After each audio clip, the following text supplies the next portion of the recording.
Assalamualaikum warahmatullahi wabarakatuh. Kita jumpa lagi dalam pembelajaran teori grup bersama Bapak. Pada pertemuan yang lalu kita sudah membahas struktur aljabar atau sistem matematika. Di sana Bapak sudah menjelaskan bahwa struktur aljabar itu tidak lain adalah himpunan tak hampa yang dilengkapi dengan operasi. Operasi di sana terdefinisi dengan baik ketika hasil operasinya unik dan masih berada di himpunan tersebut, artinya tidak keluar dari himpunan atau biasa disebut sebagai sifat ketertutupan, ya, sifat tertutup. Pada pertemuan sebelumnya Bapak juga membahas tentang grup dan sifat dasar grup. Di sana dijelaskan bahwa grup tidak lain adalah struktur yang dilengkapi 3 syarat. Syarat pertama adalah keterpenuhan terhadap hukum asosiatif. Syarat berikutnya yaitu adanya unsur identitas. Dan terakhir, setiap anggotanya memiliki inverse. Ketika kita ingin menunjukkan himpunan adalah suatu grup, tentunya kita harus menunjukkan bahwa himpunan tersebut adalah suatu struktur, baru kita bisa menerapkan definisi tersebut. Tentu saja himpunan membentuk grup harus memenuhi 6 syarat, 3 syarat dari struktur dan 3 syarat dari grup, ya. Pada bahasan tersebut Bapak juga sudah membahas sifat-sifat grup berkenaan dengan ketunggalan identitas dan inverse, lalu juga berkenaan dengan hukum pembatalan. Pada pertemuan sebelumnya Bapak juga sudah membahas berkaitan dengan subgrup dan sifatnya. Di sana juga dipaparkan berkaitan dengan definisi subgrup. Dikatakan bahwa subgrup tidak lain adalah subhimpunan yang memiliki struktur grup.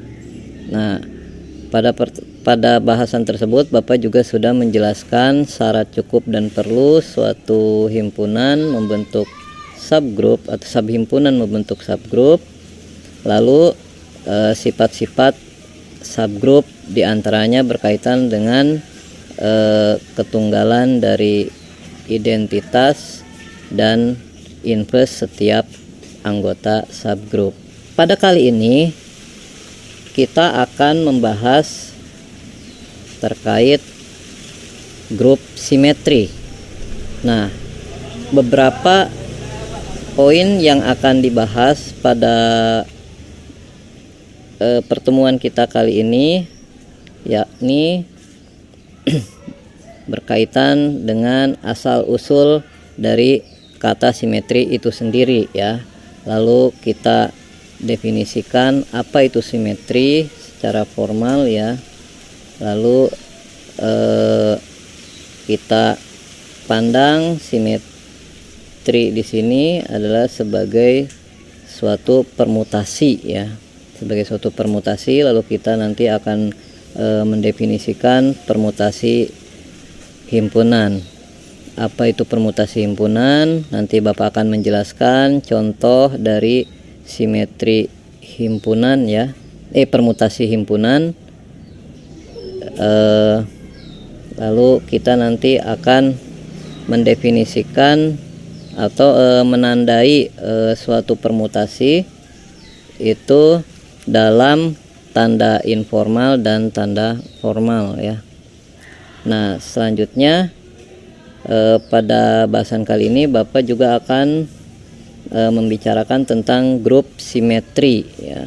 Nah, nanti pada bahasan grup ini ya tentunya yang materi-materi yang Bapak singgung tadi yang terkait tentang struktur aljabar, grup dan sifat dasar grup, subgrup dan sifat grup itu nanti akan kita pertimbangkan, ya, saat kita membahas grup simetri ini. Nah, selanjutnya kita akan membahas tentang penyajian permutasi, ya. Penyajian permutasi nanti ada dua cara menyajikan permutasi ya akan kita bahas di sini. Pertama, penyajian permutasi menggunakan format matrik ya, 2 kali n, lalu menyajikan matrik dalam notasi siklus ya. Nah, selanjutnya kita akan membahas tentang komposisi ya.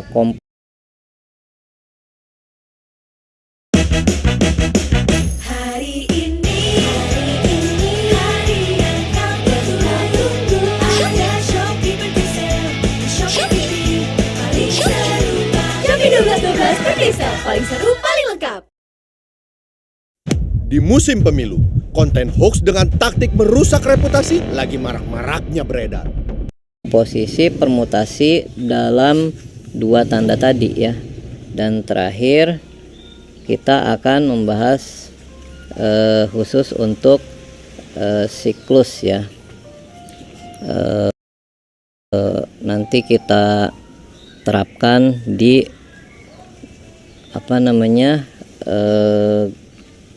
simetri lipat dan simetri putar. Nah, mungkin itu inti dari pembicaraan kita. Baiklah, kita mulai ya pembahasannya. Baiklah, langsung saja kita kupas satu persatu. Apa sih grup simetri itu? Simetri berasal dari kata Yunani ya. Kalau dalam KBBI, simetri itu berarti seimbang, selaras ya. Nah, ini berasal dari 2 suku kata, sin dan metri ya, sin dan metri ya, sin dan metri. Sin ini artinya adalah bersama, berbarengan, serentak, satu sama lain sekalian ya, seperti ini nih. Nah, lalu metri sendiri itu berarti pengukuran atau ukuran ya. Jadi simetri itu tidak lain adalah gerakan yang tidak dapat dilacak atau dideteksi ya. Gerakan yang tidak dapat dilacak atau dideteksi. Nah, simetri itu terbagi menjadi 2. Ada simetri lipat, yaitu simetri yang diperoleh melalui pencerminan. Ada juga simetri putar. Apa itu? Simetri yang diperoleh melalui rotasi ya. Simetri putar ya, simetri yang diperoleh melalui rotasi. Pada dasarnya simetri lipat itu bisa dipandang sebagai simetri putar ya, dengan melakukan putaran dengan derajat tertentu ya. Jadi secara umum simetri itu adalah posisi atau gerakan yang dihasilkan dari suatu rotasi ya atau putaran. Sampai di sini jelas? Oke, kita lanjutkan. Nah, setiap gerakan itu pasti ada titik awalnya atau posisi awal. Nah, dalam simetri, posisi ini kita sebut sebagai identitas ya. Identitas ini adalah posisi awal ya. Identitas adalah posisi awal. Nah, ketika ada benda yang memiliki simetri selain identitas atau simetri yang dihasilkan oleh putaran 0 derajat.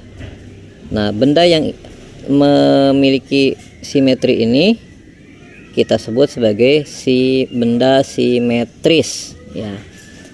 Contohnya apa benda simetris? Ya, ada di sini Anda perhatikan nih, ada gambar nih, ada kupu-kupu nih, kupu-kupu. Terus ini ada apa ini, bangun ruang nih. Terus ada telur. Nah, ini ada gambar orang nih, saling membelakangi. Nah, ini semua adalah benda simetris. Kenapa? Karena mereka memiliki simetri selain identitas. Nah, pada dasarnya semua benda itu ya memiliki identitas. Kenapa? Ya karena mereka punya posisi awal, ya kan, ketika diputar 0 derajat ya pasti tidak bisa dideteksi ya. Nah, di sini kita ambil contoh kasus kupu-kupu. Kupu-kupu ini kita bisa, ini posisinya kupu-kupunya miring nih. Miringnya ke kanan. Berarti kita bisa lipat berdasarkan sumbu diagonal ya. Ini diagonal apa sih namanya ini, dari kanan atas ke kiri bawah. Nah, ini adalah Indomie Hababis yang hotnya viral. Hot kuah seblaknya literally seviral itu. simetri lipat ya. Untuk kupu-kupu yang lain Anda bisa tentukan sendiri. Nah, ini adalah benda-benda simetris ya.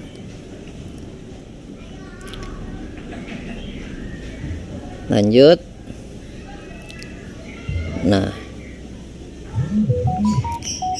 dalam konsep matematika, nah ini kita mengenal permutasi himpunan atau permutasi pada suatu himpunan.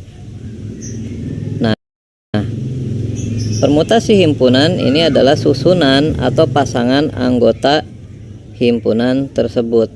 Ya, misalkan kita punya himpunan S beranggotakan 1, 2, dan 3 ya. Permutasi pada S ini semuanya ada 6. Itu ketika kita menyusun ya, menyusun angka 1, 2, dan 3 ya, kita mendapatkan 6 susunan ya. 1, 2, 3 itu sendiri, lalu kita tukar posisi 2 dan 3, kita dapatkan yang ini ya. Oke, pertama kita posisi awal adalah ini ya, 1, 2, dan 3. Lalu kita menukar 2 dan 3 ini, kita peroleh jadi yang ini ya, 1, 3, 2. Lalu kita dapat, nah 1, 2, dan 2 kita tukar ya. Jadi kita dapat 2, 1, 3. Lalu posisi berikutnya 2, 3, 1. Posisi berikutnya 3, 1, 2. Dan posisi berikutnya ini adalah 3, 2, 1. Tidak ada susunan yang lain ya selain ini. Ini sudah kita data semua. Jadi kemungkinannya hanya ada 6 kemungkinan susunan yang bisa kita bentuk ya. Permutasi ini dapat dipandang sebagai pemetaan bijektif ya, pemetaan bijektif ya pada himpunan S. Pada himpunan S ya, karena kita punya pemetaan dari himpunan S ke himpunan S itu sendiri ya. Makanya kita sebut sebagai pada himpunan S, karena kita tahu bahwa pemetaan itu kan ada kodomain, ada domain. Karena di sini ada kata pada, nah berarti di sini domain dan kodomainnya sama ya. Kata pada di sini menunjukkan bahwa domain dan kodomainnya sama. Jadi di sini pemetaan bijektifnya adalah dari himpunan S ke himpunan S sendiri ya. Oke. Jadi permutasi itu dapat kita pandang sebagai pemetaan. Jelas ya. Anda ketika di SMA tentu saja udah tidak asing lagi dengan istilah permutasi ya. Ketika Anda ingin menentukan banyaknya pasangan ketua dengan wakil ketua, katakanlah untuk tim kepengurusan, katakan pengurusan OSIS, atau Anda ingin mengirimkan kontingen misalkan dalam kontingen itu harus ada ketua, wakil ketua, katakanlah. Jadi dari banyaknya orang yang dimiliki itu susunannya ada berapa kemungkinan, itu kan Anda sudah terbiasa di SMA ya. Nah, namun ketika Anda membahas permutasi saat itu, Anda tidak memandangnya sebagai suatu pemetaan. Ya, walaupun Anda sebenarnya sudah belajar tentang pemetaan kala itu, ya kan? Tapi Anda belum mengaitkan konsep pemetaan dengan konsep permutasi. Nah, sekarang Bapak mengenalkan ya bahwa permutasi bisa dipandang sebagai suatu pemetaan. Gimana caranya? Nah, ini kita lihat ya. Jadi jangan ragu ya bahwa yang dimaksud permutasi di sini sama dengan permutasi yang sudah Anda pelajari itu ya. Seperti itu. Nah, di sini misalkan S suatu himpunan tak hampa dan sigma adalah pemetaan pada S. Pemetaan sigma kita sebut permutasi pada S jika bersifat bijektif. Nah, di sini kita kalau tadi kita berbicara pemetaan pada himpunan hingga ya. Coba kita lihat lagi. Nah, di sini himpunannya hingga, anggotanya 1, 2 dan 3. Nah, sekarang karena kita sudah menunjukkan, sudah memandang, sudah mampu kita akan mengklaim bahwa bahwa permutasi itu tidak lain adalah pemetaan. Nah, sekarang kita bicara pemetaan secara umum, yaitu untuk sembarang himpunan. Misalkan S suatu himpunan tak hampa dan sigma pemetaan pada S. Pemetaan sigma disebut permutasi pada S jika bersifat bijektif. Perhatikan relasi pada himpunan berikut ya, relasi pada himpunan bilangan real ya. Nah, di sini Bapak berikan 2 contoh relasi di sini, itu relasi yang memasangkan setiap anggota bilangan real ke dirinya sendiri nih, yang ini. Lalu contoh yang kedua adalah relasi yang memasangkan setiap anggota ke kuadratnya dilebihkan 1 ya, yang ini. Nah, pertanyaannya adalah apakah 2 contoh ini adalah permutasi?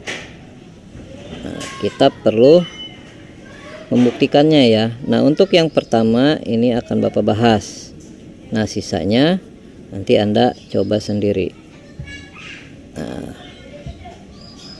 sekarang When you write, your tone influences how readers respond. With Grammarly, just highlight your text and type how you want to sound. Get your message right. kita mulai yang pertama ya. Untuk membuktikan yang pertama, berarti kita butuh apa sih itu pemetaan bijektif ya. Untuk menunjukkan pemetaan bijektif, berarti kita harus menunjukkan 3 langkah ya. Pertama, Anda harus menunjukkan pemetaannya dulu, bahwa sigma ini terdefinisi dengan baik. Lalu Anda harus menunjukkan bahwa si sigma ini adalah pemetaan 1, 1. Dan terakhir, Anda harus menunjukkan bahwa sigma ini adalah pemetaan pada. Nah, ketika semua itu terbukti, baru kita dapat mengklaim atau kita dapat mengatakan bahwa sigma ini adalah permutasi ya. Nah, sekarang yang pertama dulu kan kita tunjukkan bahwa sigma ini adalah pemetaan ya. Sigma adalah pemetaan. Nah, berarti kita ambil X dan Y anggota bilangan real. Nah, dengan X sama dengan Y. Di sini kita punya, jadi sigma X sama dengan X. Kita punya sigma X sama dengan X ya. Padahal di sini kita juga punya X sama dengan Y. Ya sudah, langsung kita ganti. Nah, berarti kalau sigma X sama dengan X, ya berarti Kalau Y berarti X sama dengan sigma X, berarti Y sama dengan sigma Y. Nah, berarti karena untuk setiap kita ambil X dan Y real dengan X sama dengan Y mengakibatkan sigma X sama dengan sigma Y, kita simpulkan ya, kita simpulkan untuk setiap X dan Y anggota bilangan real dengan X sama dengan Y mengakibatkan sigma X sama dengan sigma Y ya. Sigma X sama dengan sigma Y. Jadi kesimpulannya bahwa sigma adalah pemetaan, ya kan? Yang kedua akan kita tunjukkan bahwa sigma adalah satu. Akan kita tunjukkan sigma adalah satu. Kita ambil X dan Y anggota bilangan real ya. Kita ambil X dan Y nya real dengan sigma X sama dengan sigma Y ya. Nah, berarti di sini kita punya X sama dengan sigma X. Ini dari mana X sama dengan sigma X ya? Karena kita punya ini informasinya, sigma X sama dengan X ya. Nah, lalu kita punya juga bahwa sigma X sama dengan sigma Y, ya kan? Nah, sini kalau sigma X sama dengan X, berarti sigma Y sama dengan Y, ya kan? Sigma Y sama dengan Y. Nah, X sama dengan sigma X sama dengan sigma Y sama dengan Y, berarti X sama dengan Y. Kita pakai silogisme ya. Jadi di sini maka X sama dengan Y. Ya. Jadi untuk setiap X, Y anggota bilangan real ya, untuk setiap X anggota bilangan real untuk setiap X, Y anggota bilangan real dengan sigma X sama dengan sigma Y ya, mengakibatkan X sama dengan Y, maka kita katakan bahwa sigma ini adalah satu. Oke. Dari penjelasan nih antara pemetaan terdefinisi dengan baik dengan pemetaan satu-satu itu seperti kebalikannya ya, seperti konvers ya atau kontraposisi ini. Berarti tadi terdefinisi dengan baik sudah, lalu ini pemetaan satu-satu sudah, satu lagi adalah pemetaan pada ya. Ini udah penuh. Oke, kita hapus dulu ya, kita hapus semuanya. Kita akan buktikan yang ketiga, akan kita buktikan bahwa si sigma ini adalah pada. Oke. Untuk menunjukkan sigma pada ya, berarti kita harus menunjukkan bahwa semua anggota kodomainnya itu harus punya prapeta ya, harus punya pasangan di domain ya. Oke. Berarti kita ambil Y anggota dari anggota bilangan real ya. Ya, anggota bilangan real. Lalu kita pilih. Nah, kita pilih mana yang menjadi prapetanya dari si Y ini, pasangan si Y ini. Jadi kita punya di sini Y. Kita harus menentukan yang ini nih. Nah, si Y input ini ya si prapeta dari si Y ini. Nah, berarti di sini kita Tahu cara ngenalin konten hoax dengan taktik merusak reputasi? Yang sengaja dibuat untuk menyebarkan rumor tanpa bukti serta menjelek-jelekan nama baik seseorang. Ingat, selalu recheck sebelum kegocek. Ngopi bareng ala kafe. Bisa kapan aja, di mana aja. pilih X yang sama dengan Y, ya gitu. Jadi kita pilih anggota domain yang sama dengan anggota kodomain yang kita ambil tadi ya. Kita pilihnya yang sama ya. Kalau misalkan kita ngambil 3 bilangan real, ya berarti kita ambil 3 lagi di di domainnya ya. X-nya anggota bilangan real sehingga X sama dengan Y. Nah, seperti itu ya. Nah, dari sini berarti kita punya Y sama dengan, karena kita di sini punya X sama dengan Y, berarti kita Y sama dengan X. Sementara X sendiri adalah tidak lain sigma X. X adalah sigma X. Nah, jadi setiap kita mengambil anggota kodomain, katakanlah Y, senantiasa dapat kita temukan pasangannya di domain, yakni X ya, sehingga Y adalah peta dari X. Dan dengan demikian dapat kita simpulkan ya bahwa sigma adalah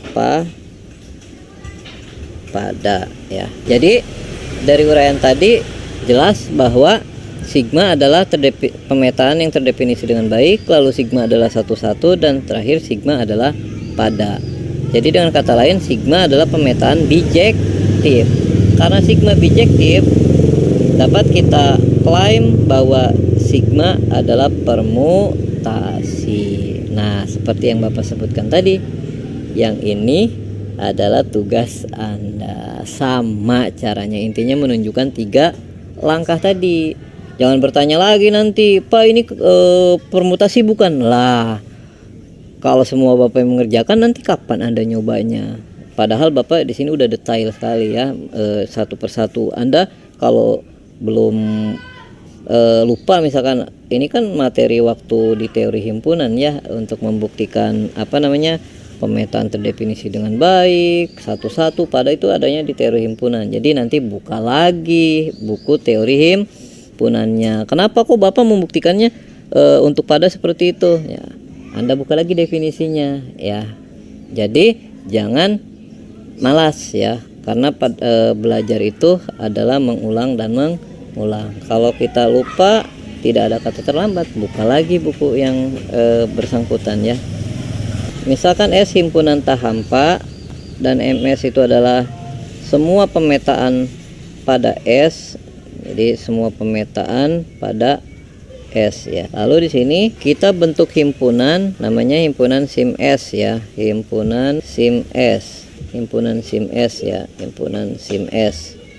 Ini adalah himpunan semua permutasi pada S. Nah, himpunan sim S ini terhadap operasi komposisi pemetaan membentuk grup simetri, Nah, sementara semua subgrupnya kita sebut sebagai grup permutasi. Jadi grup permutasi itu adalah subgrup dari grup simetri. Nah, yang perlu Anda perhatikan nih. Tadi kan di sini ada sim S. Nah, sim S ini ketika S-nya adalah himpunan bilangan atau himpunan yang jumlah anggotanya hingga, nah kita cukup tulis aja SN ya. Seperti ini ya. SN ya. Nah, seperti ini SN ya. Nah, ini banyaknya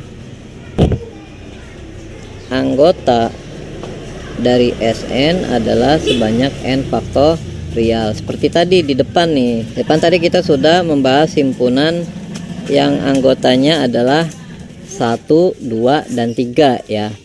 Itu jumlah anggotanya berapa? 3. Ketika kita faktorialkan berapa? 6 ya. Jadi banyaknya permutasi pada himpunan tadi ada 6 gitu ya, maksudnya seperti itu. Oke, kita lanjut. Misal diberikan 2 buah permutasi pada S, katakanlah sigma permutasi dari permutasi yang memetakan 1 ke 3, 2 ke 1, dan 3 ke 2. Lalu permutasi to yakni 1 ke 3, 2 ke 1, dan 3 ke 2. Komposisi sigma dan to ini adalah seperti berikut ya. Nah, ini kita lihat ya, di sini sama seperti waktu Anda belajar komposisi FOG ya, atau GOF ya, waktu di SMA. Yang pertama, kalau kita mengkomposisikan sigma ke ini ke to, berarti kita mulainya to dulu ya. Jadi kita mulai to dulu, berarti di sini adalah 1 di sini, berarti dipetakan oleh to ini ya. 1 dipetakan oleh to ketiga ya. Nah, lihat 1 dipetakan ke 3, lalu 3 dipetakan oleh to ke 2, berarti di sini 3 dipetakan oleh sigma ya. 3 dipetakan oleh sigma ke 2, berarti sini 3 dipetakan oleh sigma ke 2 ya. Nah, jadi tadi 1 ke 3, 3 ke 2 ya. Oke, berarti 1 ke 3 ya. Oke, 1 ke 3, lalu 3 ke 2 ya. Berarti kita dapatkan 2 akhirnya ya. Berikutnya 2 ini adalah dipetakan oleh to ke 1 ya. 2 dipetakan oleh to ke 1 ya. 2 ke 1 ya. Oke, 2 ke 1 lah, 1 ke 3, 1 ke 3. Oke, jadi 2 ke 3 ya, seperti itu. Oke, berikutnya adalah 3 ya. 3 oleh to kedua, 3 oleh to kedua ya. Ini 3 kedua ya. Lalu 2 oleh sigma ke 1 ya. 2 ke 1 ya. Berarti sini akhirnya jadi 3 ke 1. Seperti itu ya. Oke, seperti itu. Jadi kita dapatkan komposisi sigma dan to ini adalah 1 ke 2, 2 ke 3, 3 ke 1 ya. Nah, ini adalah hasil akhirnya ya. Nah, Anda perhatikan grup simetri S3 ini. Dengan operasi komposisi kita dapatkan yang ini, ada identitasnya. Ini adalah yang seperti tadi yang sudah kita tuliskan itu, yang di awal tadi yang kita masih pakai lambang informal tadi yang 123 132. Nah ini sudah ditandai dengan tanda yang formal ya.